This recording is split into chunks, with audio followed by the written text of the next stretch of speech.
Hi, welcome to Health Talk with Dr. Akram. I am Akram. In this program, we'll be talking about all kind of different health issues with different experts in the field. But today we're going to talk about dental hygiene, tooth care, gum disease. So just sit down, relax, and enjoy your time with us. Let's look at tooth decay. Tooth decay, also known as dental caries, cavities, is a breakdown of the teeth due to acids made by bacteria. The cavities may be a number of different colors from yellow to black. Symptoms may include pain, difficulty with eating. Complications may include inflammation of the tissue around the teeth, tooth loss, and infection or abscess formation. The cause of cavities is acid from bacteria dissolving the hard tissue of the teeth, enamel or dentin and cementum we call it. The acid is produced by the bacteria when they break down food, debris or sugar on the teeth surface. Worldwide, approximately 3.6 billion people have dental caries in their permanent teeth. In baby teeth, it affects about 620 million people, or 9% of the population. The disease is most common in Latin American countries, countries in the Middle East, South Asia, and least prevalent in China. It is the primary pathological cause of tooth loss in children. Between 29% to 59% of adults over the age of 50 experience caries. There is a long history for dental caries. Over 1 million years ago, hominins such as Paranthropus suffered from cavities. The largest increase in the prevalence of caries have been associated with dietary changes. Archaeological evidences show that tooth decay is an ancient disease dating back to prehistory. Skulls dating from 1 million years ago through the Neolithic period show signs of caries, including those from the Paleolithic and Mesolithic ages. The beginning of the cultivation of rice cultivation in the South Asia believed to have caused an increase in caries, especially for women. A Sumerian text from 5000 BC describes a tooth worm as the cause of caries. Evidence of this belief has also been found in India, Egypt, Japan, and China. But in Pakistan, tooth dating back to 5500 BC or 7000 BC show nearly perfect holes from primitive dental drills.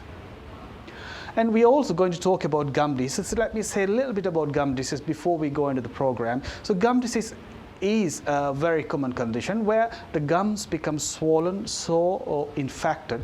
It's called periodontal gum disease, or is an infection of the tissue that hold your teeth in place. Our mouths are full of bacteria.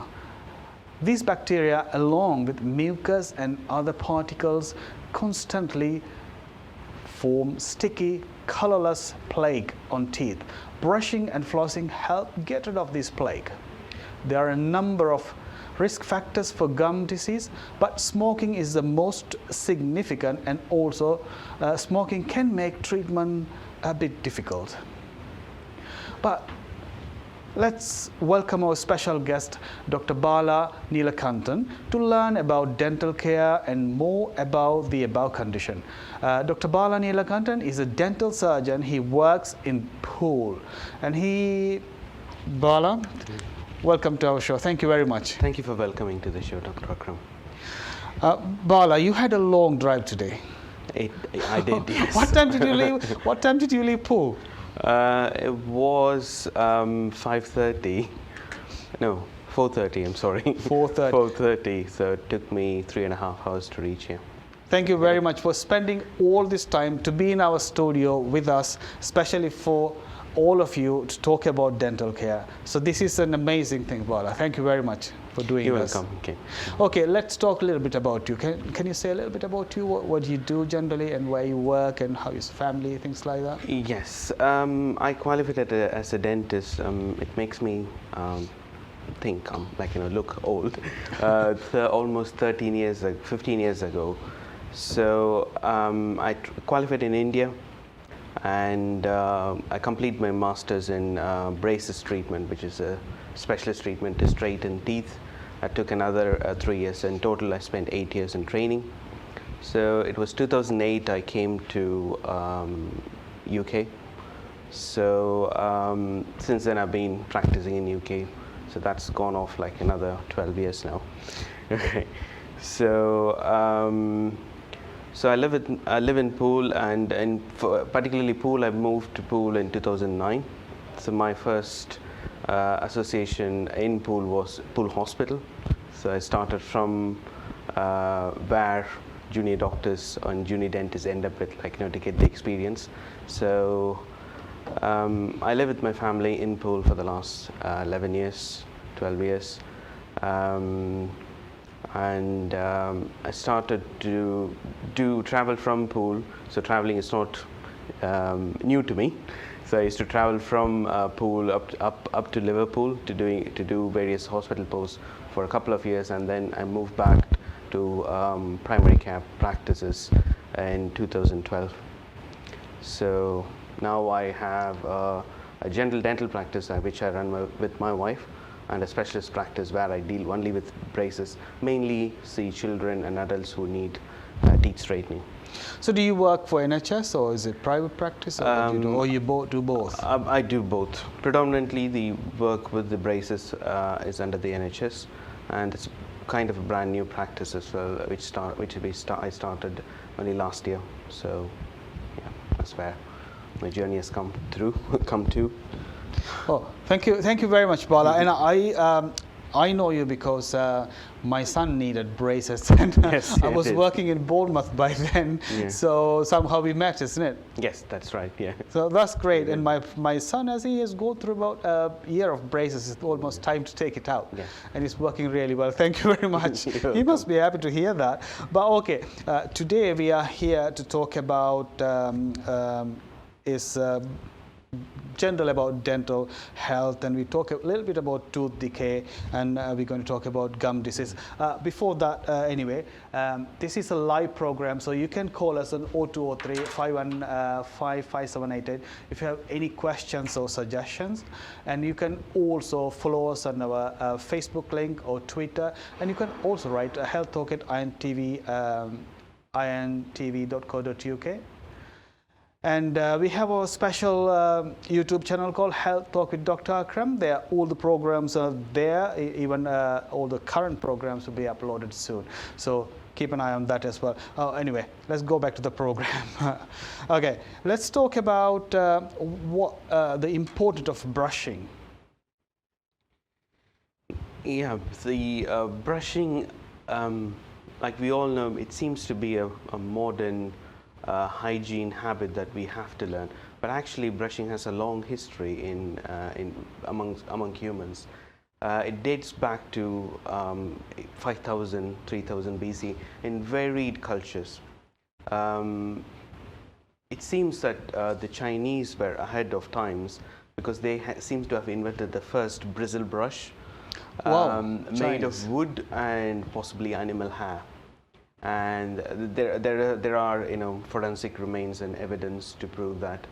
And if we move from China close to down to South Asia, they were using barks of wood, Barks like of wood, neem yeah, that's wood, right. miswak.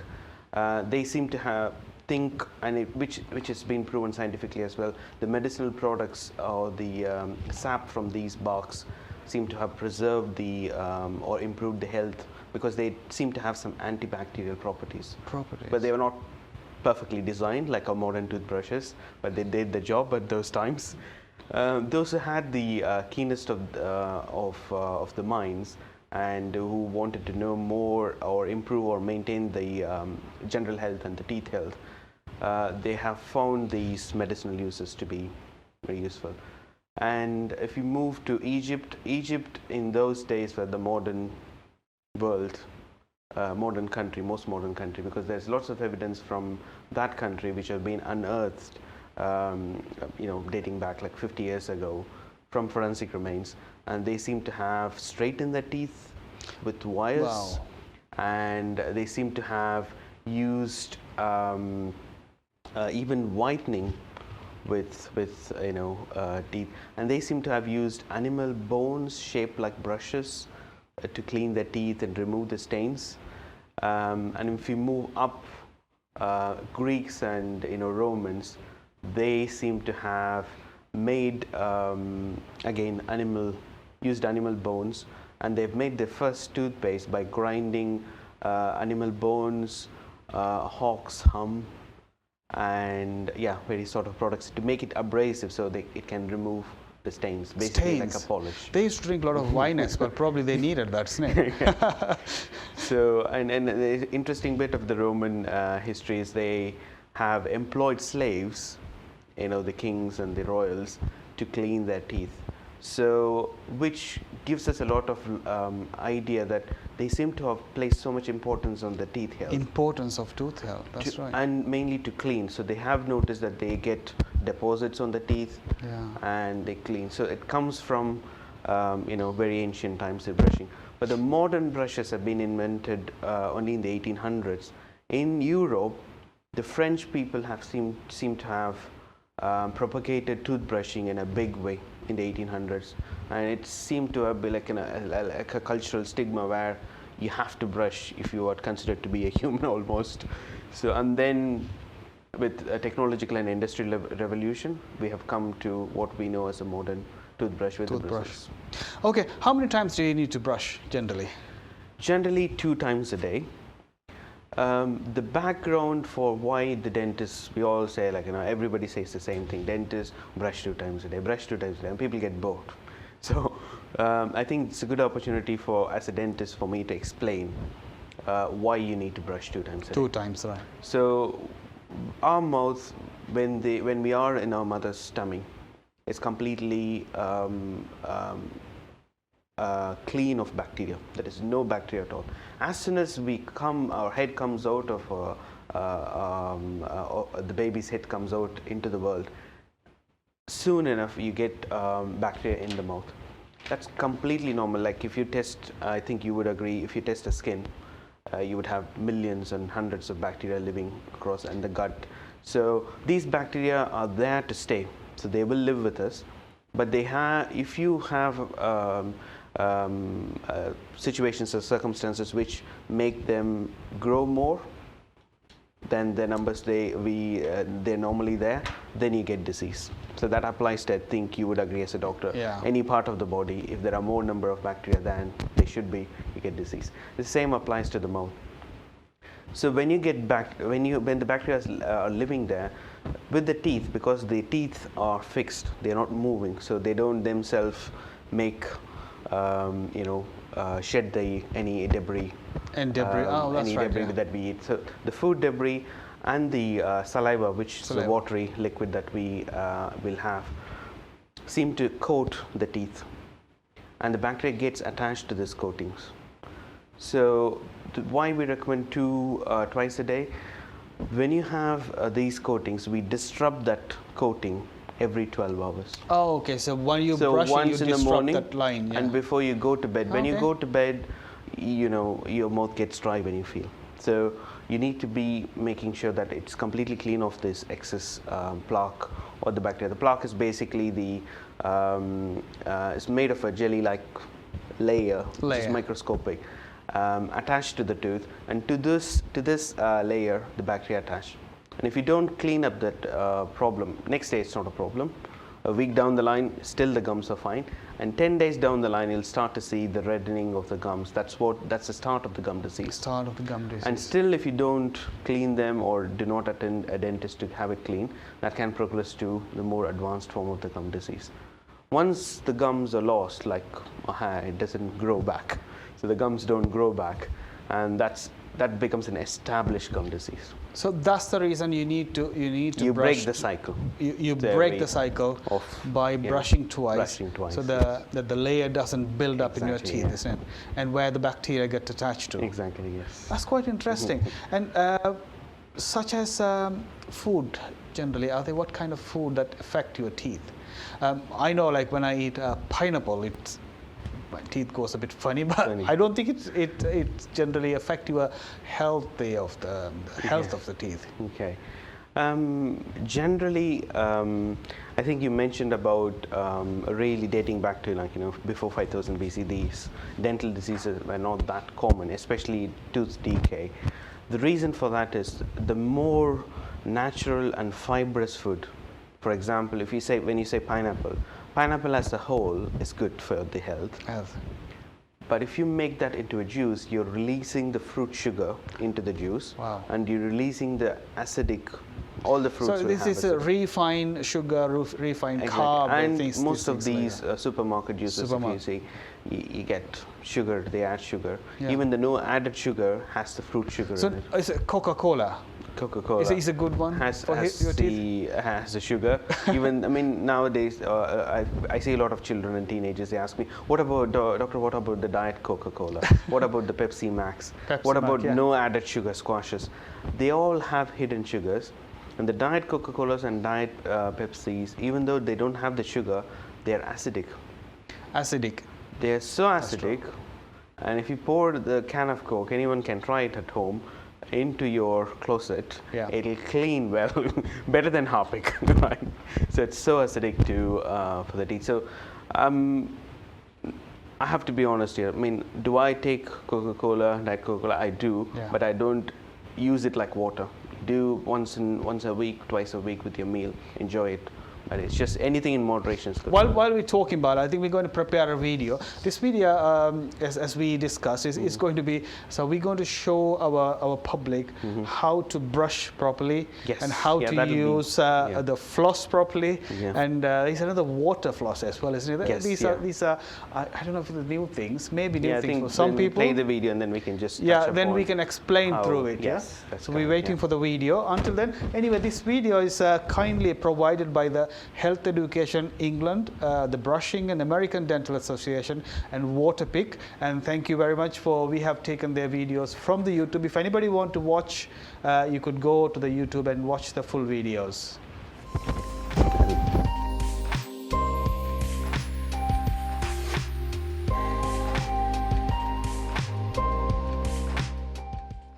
In this video, we'll show you the best way not only to brush your own teeth, but also how to easily brush the teeth of others. Toothbrushing should be carried out twice a day, in the morning and last thing at night. We must remember that not everyone can brush their own teeth. But when brushing other people's teeth, the principles are the same. Please remember that toothbrushing takes a full 2 minutes. Yes, 2 minutes. Use a small-headed, medium texture bristles toothbrush with a small amount of fluoride toothpaste. Start by tilting the toothbrush against your teeth so the bristles are at a 45-degree angle to the gum line. Move the brush in small circular movements, a few times on each tooth. Next, brush the outer surfaces of each tooth, keeping the bristles angled against the gum line. Do the same thing for the inside surfaces of all the teeth. Now, brush the biting surfaces of the teeth, on the top and the bottom. To clean the inside surface of the front teeth, tilt the brush vertically for the upper teeth. Gently move the brush long ways down the tooth from the gum for a few seconds. For the lower teeth, tilt the brush vertically and pull the toothbrush gently upwards from the gum for a few seconds. If plaque is not removed from the teeth, it leads to bleeding gums and tooth loss. If you eat or drink sweet things, plaque mixes with the sugar and causes tooth decay. Finally, spit out any remaining toothpaste. Do not rinse the mouth with water or any kind of mouthwash. In this way, the fluoride in the toothpaste will help protect the teeth. In addition to brushing twice a day, flossing once a day will help keep your mouth healthy by cleaning between your teeth where a brush can't reach. It also helps prevent gum disease. Wrap about 18 inches of floss around a middle finger with the rest wound around the opposite middle finger. Hold a small amount of floss, about an inch, tightly between your thumb and forefingers, and gently insert the floss between the teeth. Hug the floss tight to the side of your tooth. Rub the floss gently up and down, pressing against each tooth. And remember, get behind those back teeth. There are other products to help clean between your teeth, especially if you have braces or have a hard time holding floss. Always ask your dentist if you have any questions. Now let's get on to water flossing. Start with the lowest pressure setting. Lean over the sink and place the tip in your mouth. Turn unit and water on. Partially close lips to prevent splashing and let water flow from your mouth into the sink. Aim the tip at the gum line. For best results, start with your back teeth. Move along gum line, pausing briefly between teeth. Floss front and back side of teeth for 1 minute a day. The Waterpik water flosser removes up to 99.9% of plaque from treated areas and is up to 50% more effective than string floss.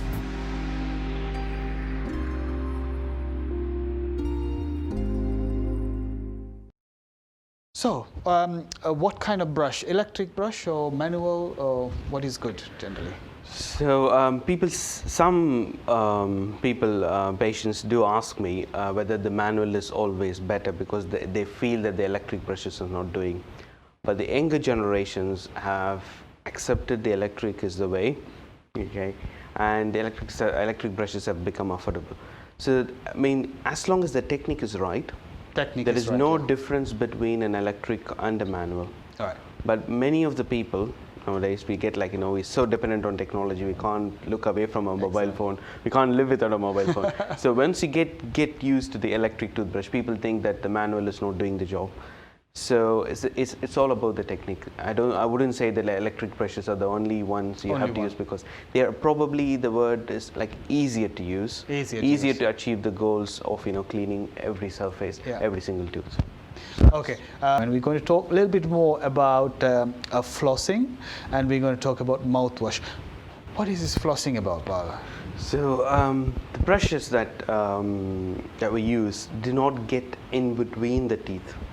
So floss is basically a thread. So we definitely need to clean in between the teeth as well. In between the teeth. So I mean, it's an important question that you asked. Like, why should we clean in between the teeth? Because the gum is like that. But actually, in between the teeth is where the gum disease starts for most people. Why? Because we are not good at cleaning in between. So where the gum sits in between, it's actually just a soft skin of the mouth. Food debris and the bacteria can get in between the tooth and the gum, and if you don't clean it, you can get gum disease. That's the most common thing that will happen. If you don't get this wires, this floss, can you use like a thread or something? I wouldn't advise. Okay. Now we have special floss. The floss are sometimes medicated. And most of the time they have what we call it as a waxed floss, which makes it easier to slide through the in between the teeth. And if you're forcing any harsh thread like yours, you can damage your gums. I wouldn't advise you to use anything other than dental floss. Dental floss, which is available widely, and any dental floss. You don't have to go for a branded one. Any supermarket dental floss will do the job. Oh, okay, cool. And mouthwash after brushing, is it a good idea or not? Mouthwash is one thing people think, oh, I didn't brush today, I'll substitute it with mouthwash. It's a bit like, having, I'm not going to have a shower, I'm just going to put lots of deodorant and, do makeup. Okay, that's a good one. That's exactly how it is. So mouthwash is actually, we don't recommend mouthwash for everyone. Okay. Mouthwash is just an adjunct or an added topping for brushing and flossing. It will not replace brushing. It or will not flossing. replace. It will not replace. But For after example- brushing, you could use it. Yeah, It for will- example, if a person suffers from an ulcer or an infection, or if a person has a difficult tooth removal and we think there could be an infection, we advise mouthwash use for 3 weeks. So to prevent and ward off or cleanse a wound in the mouth. So, as it's explained in one of these mouthwash advertisements, does it kill some extra bacteria, this mouthwash? It depends whether you rinse exactly the right amount for the right time. Right time. So that's crucial. But I'm not saying that you shouldn't use mouthwash, but do not think the mouthwash is doing a replacement for your brushing. Replacement So for the brushing. brushing and the flossing is a must.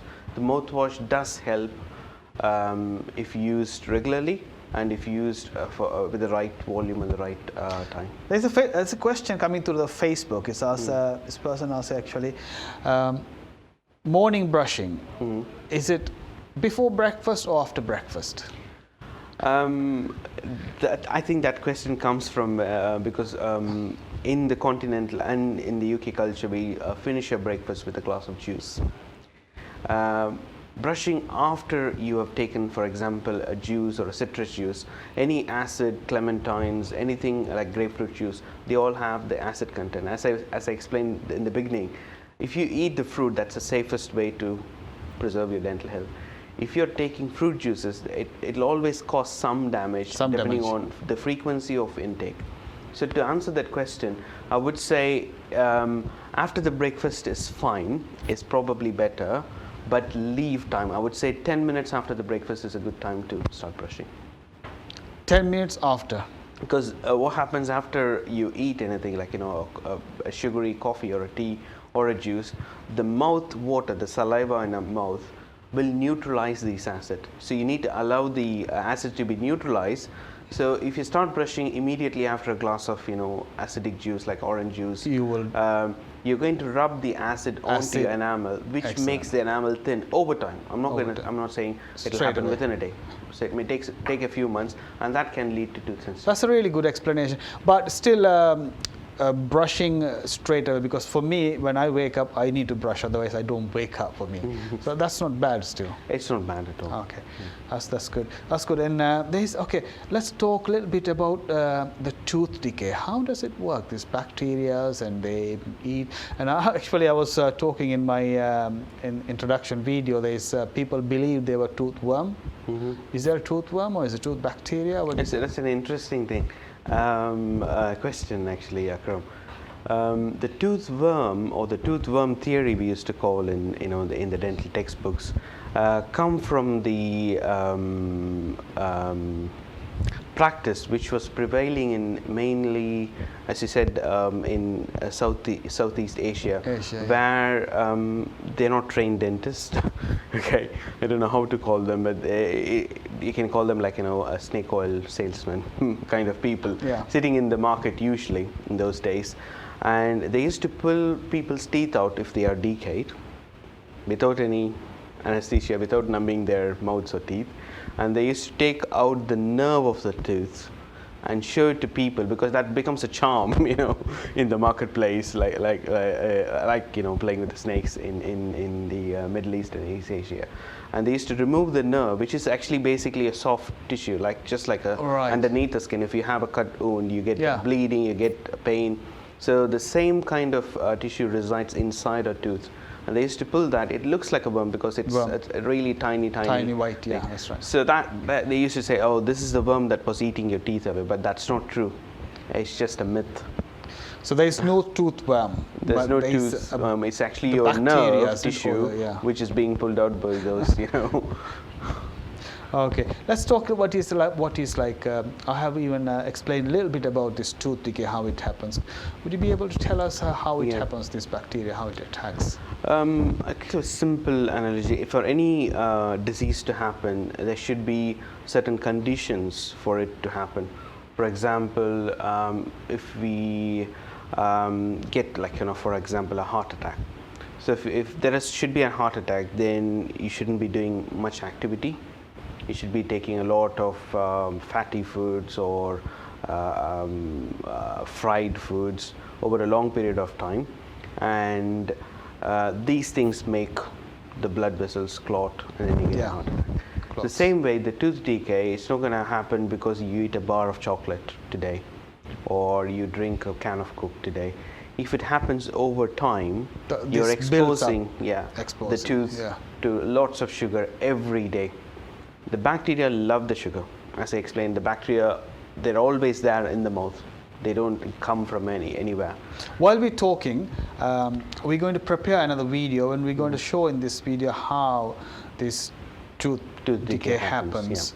And you can go ahead and explain. Thank you. So basically, you get the coating on your teeth. As soon as you brush, within a few minutes, you get a coating on your teeth, which is from your own saliva.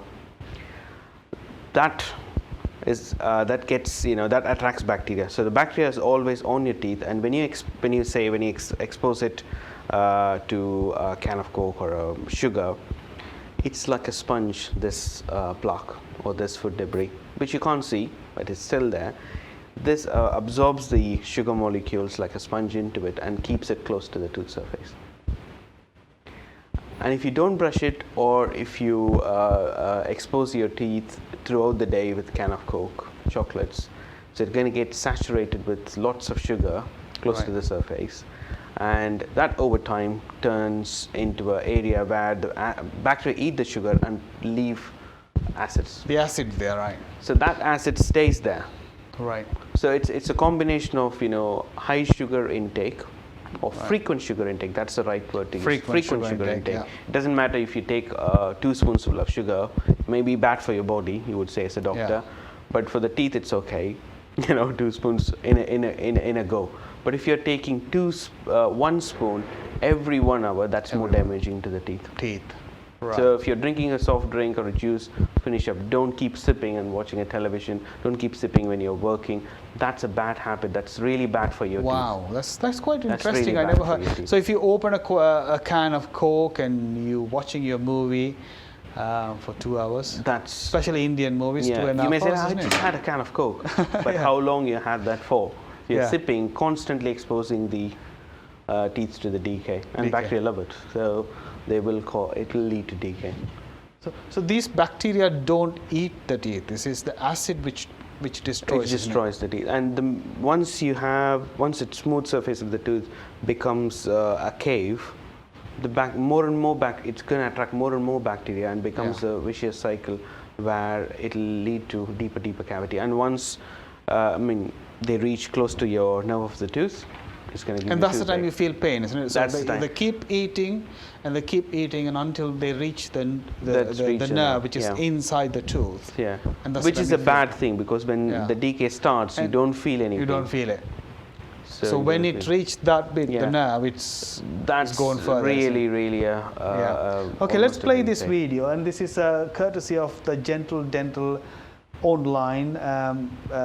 Thanks again for the YouTube for providing that. If anybody want to watch the video in full, you could always go back to YouTube and watch the Gentle Dental Online. Anyway, thank you very much, and let's until they play. Let's go ahead with the video and watch it.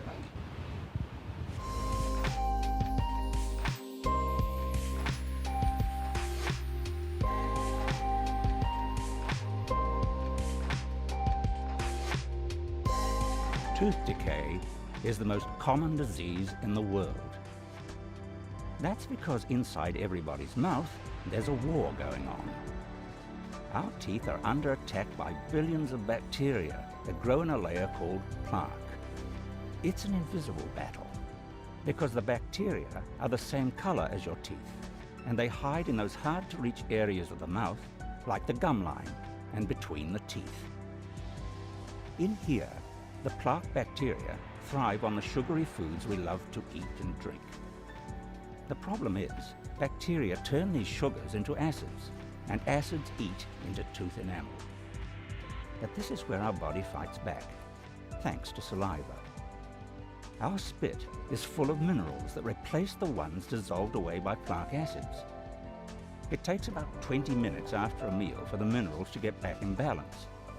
But if more minerals are eaten away than replaced, the enamel collapses, and bacteria can get into the tissues below.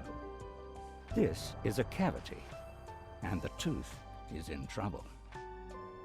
The bacteria will start rotting the dentine layer under the enamel, causing tooth decay. When the decay hits the sensitive pulp area, you get a toothache.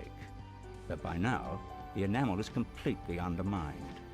Although only a dentist can remove bacteria from a cavity, you can play your part in the fight against plaque.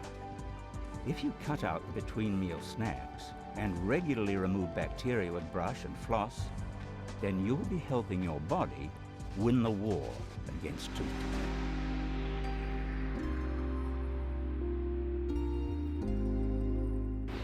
Yeah, we showed the video, and let's explain a little bit how, as you said, how to prevent this one. We talked about brushing, and again, let's make it Okay.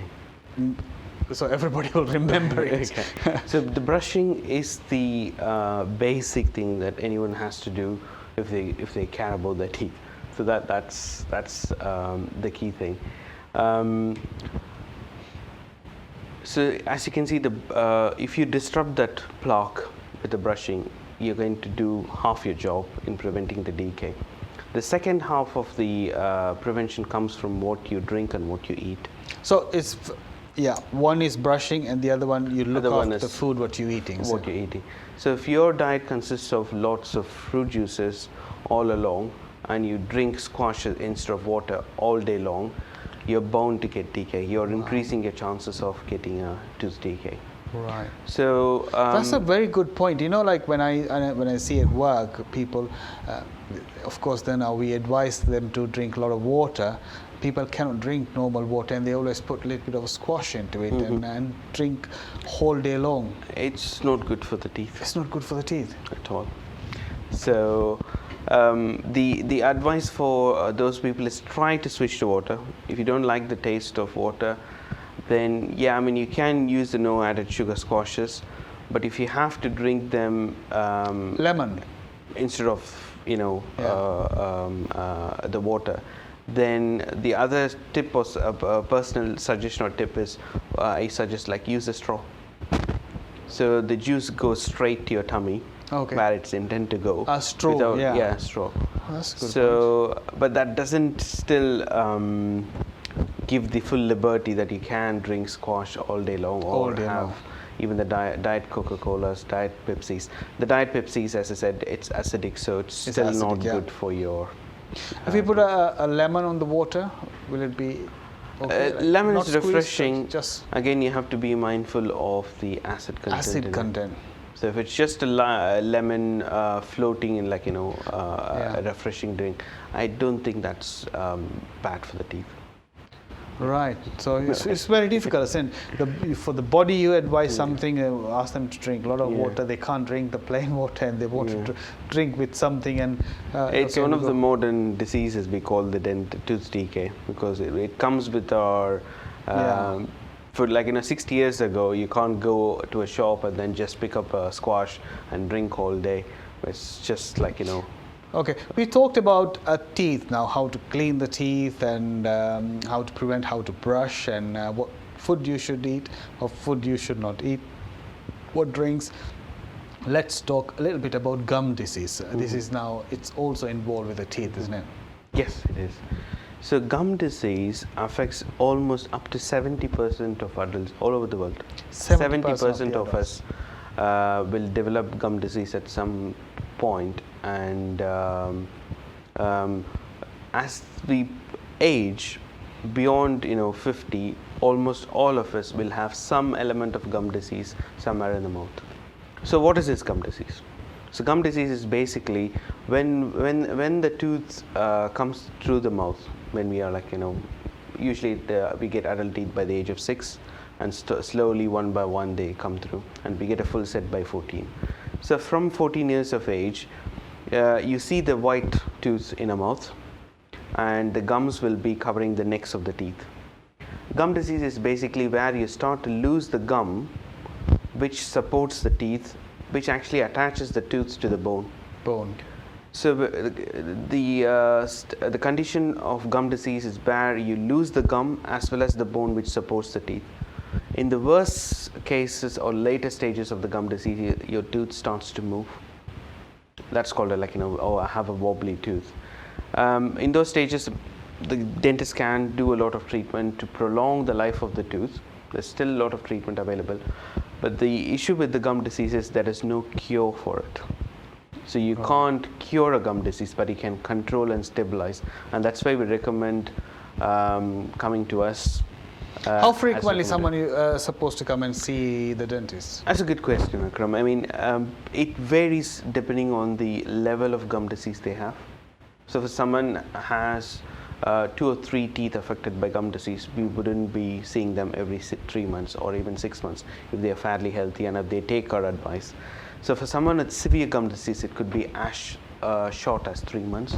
3 months, right? They'll have to. Nowadays, more and more people use the service of hygienists who are specifically trained to treat gum disease under the or without the direction of the dentist. Now they can have a direct access to dental hygienists, which means you don't have to go to a dentist to see a hygienist.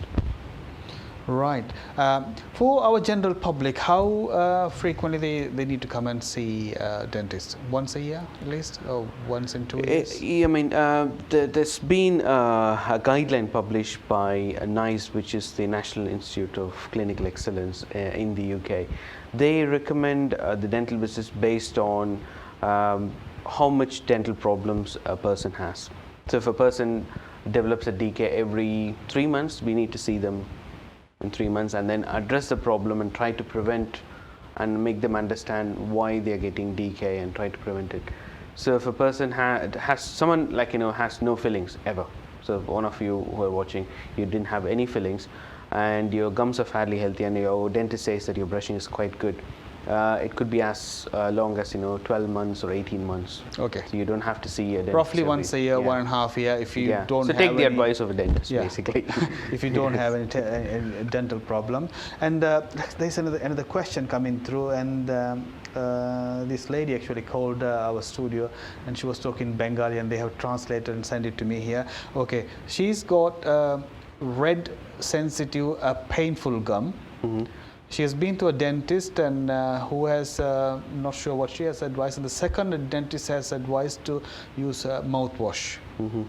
And she wants to know what is your opinion about it. Okay. I mean, obviously, it's quite difficult to grasp the picture there. Yeah. But from what she's saying, probably she has a gum disease with probably a gum shrinkage, which can be the cause for the tooth sensitivity. The redness of the gum, and if she has seek the dentist advice, I would strongly advise that she follows the dentist advice. And if it's not getting any better, she could go back to the dentist. And I'm not too sure whether they've done an X-ray. So we do some investigations to find out whether it is the gum issue majorly or the tooth issue. Tooth issue, yeah. The tooth will be sensitive, the gums will be painful. So there are, even though it's connected to the tooth, but they are, one is from the inside of the tooth, one problem is outside of the tooth. So I would strongly recommend her to get back to the dentist if things are not getting better with the mouthwash. Right, yeah, that's interesting. Yeah. And symptoms and signs of gum disease, we said painful, and what else is there? The gum disease is a killer for the tooth because it doesn't cause pain most of the time. The only situations where it causes pain is when it forms a gum abscess. So where, like in any wound, if you don't look after it, it forms pus and it collects pus. So similar to that, you can have a gum abscess.